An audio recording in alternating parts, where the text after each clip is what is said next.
अस्सलामुअलैकुम वरहमतुल्लाहि वबरकातुहू। उम्मीद है तमाम दोस्त खैर व आफियत से होंगे। दोस्तों, आप देख रहे हैं यूट्यूब चैनल नौफे पाकिस्तान। दोस्तों, अगर आपको ये वीडियो पसंद आए तो हमारे चैनल को लाइक और सब्सक्राइब ज़रूर कर दीजिएगा। और अगर नौफे से मुतालिक आपका कोई भी सवाल हो तो कमेंट्स में लाजमी पूछिएगा, आपके सवाल का लाजमी जवाब दिया जाएगा। तो दोस्तों, वीडियो का आगाज़ करते हैं। हमारा आज का सवाल ये है, सवाल, फाश फिल्में कैसे मनफी जहन साजी कर रही हैं? जवाब, मुझे आज भी याद है कि बहुत कम उम्री में और बलूगत से भी काफ़ी पहले एक दिन वालदा ने मुझे बिठा के समझाया था कि ये जितनी तुम्हारी चचाजाद, तायाजाद और बाकी कज़न्स हैं, ये भी तुम्हारे लिए वैसी ही हैं जैसी तुम्हारी अपनी सगी बहनें। ये बात इन्होंने इस हवाले से कही थी कि हम कज़न्स एक साथ खेलते थे तो लड़ाई भी हो जाती थी। इनकी ये नसीहत जहन में बैठ गई और फिर हमेशा सब ख़वातीन कज़न से हया और एहतराम का वैसा ही रिश्ता कायम रहा जो अपनी सगी बहनों से था। इसके अलावा भी गाँव में रहने वाले बखूबी इस बात से वाकिफ होंगे कि देहात में किसी को बुलाते या मिलते वक्त इससे किसी न किसी ताल्लुक का हवाला बना लिया जाता है ताकि अपनायत महसूस हो। इसीलिए किसी भी बड़े को चचा या मामू और खातून को खाला या बुआ कहना आम सी बात है। इस वजह से भी गांव की अक्सर लड़कियां खुद ब खुद बहनें बन जाती हैं। कोई दोस्त की बहन है तो कोई भाई के दोस्त की, कोई बहन की सहेली है तो कोई वालदा की सहेली या वालिद साहब के दोस्त की बेटी वगैरह। देहातों में अगरचा अब ये रुझान कुछ कम हुआ है, लेकिन अभी भी खानदानी लोगों में ये रख रखाव आम पाया जाता है। ये मुस्बत ज़हन साजी की एक बेहतरीन मिसाल है कि इंसान अपनी हम उम्र लड़कियों पे बुरी नज़र डालने से बचा रहता है। अब आते हैं मनफी ज़हन साजी की तरफ। फाश फिल्में हमेशा से देखी जाती रही हैं, लेकिन आज से 20 साल पहले तक इन फिल्मों तक रसाई मुश्किल थी, इसलिए इनके बद असरात भी कम थे। जब से स्मार्टफोन और तेज़ रफ्तार इंटरनेट हमारी पहुँच में आया, ये इंसानियत दुश्मन फिल्में दनदनाती हुई हर घर के बेडरूम में आन पहुंची। इसका नतीजा ये निकला कि शर्मो हया से आरी मनाजिर बार बार देखने से इनकी कराहियत दिलों में कम होती चली गई, यानी हमारी ज़हन साजी होती रही और इन फिल्मों का देखना हमारे लिए एक नॉर्मल सा काम बन गया। दूसरा बड़ा नुकसान ये हुआ कि इन फिल्मों में मर्द औरत के ताल्लुक को मुख्तलिफ हवालों से गिलाजत में लिपटा दिखाया गया, जैसे उस्ताद शागिर्द, बहन भाई, बाप बेटी, हमसाए की लड़की, बेटे की गर्लफ्रेंड। अब इन फिल्मों को कसरत से देखने वाला ज़हनी तौर पर इस बात को कबूल कर लेता है कि औरत या लड़की किसी भी रूप में हो, इसका मकसद बस एक वहशी मर्द की जिनसी तस्कीन है। ये ज़हनियत बहुत ही ख़तरनाक है और इसी सोच की वजह से आज हमारी 5 और 7 साल की कमसिन बच्चियां भी दरिंदगी से महफूज नहीं। एक तरफ तो हमारे माशरे में दोस्त की बहन या चचा और मामू के दोस्तों की भांजियां भतीजियां भी हमारे लिए मोहतरम थी, तो दूसरी तरफ आज माशरे में कई जगहों पर महरम ताल्लुकात भी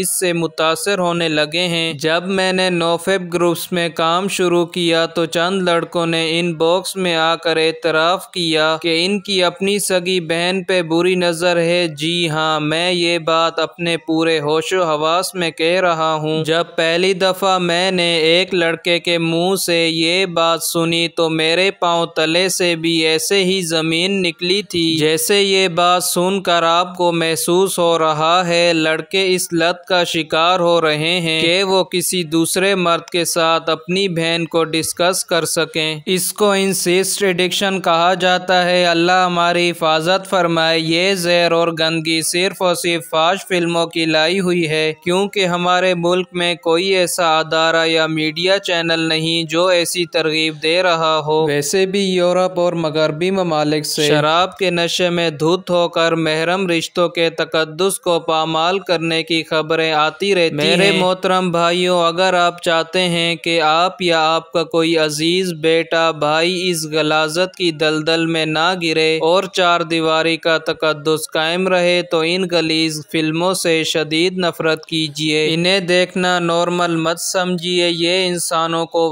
मवेशी दरिंदे बना रही हैं। मुसलमान मर्द अपनी बीवियों के साथ वो सब कुछ करने लगे हैं जो दिखाया जा रहा है। अभी भी वक्त है कि हम खुद को इस दलदल से निकाल लें और एक पाकीज़ा जिंदगी का आगाज करें। अल्लाह रब्बुल इज़्ज़त हम सब को तौबतुन नसूह नसीब फरमाए, आमीन। इस वीडियो को बनाने में इमरान लियाकत की एक तहरीर से मदद ली गई है। तो दोस्तों आज की हमारी वीडियो कंप्लीट हुई। इंशाअल्लाह मिलते हैं कल एक नेक्स्ट वीडियो के साथ, एक नेक्स्ट सवाल के साथ। तब तक के लिए अल्लाह हाफिज़।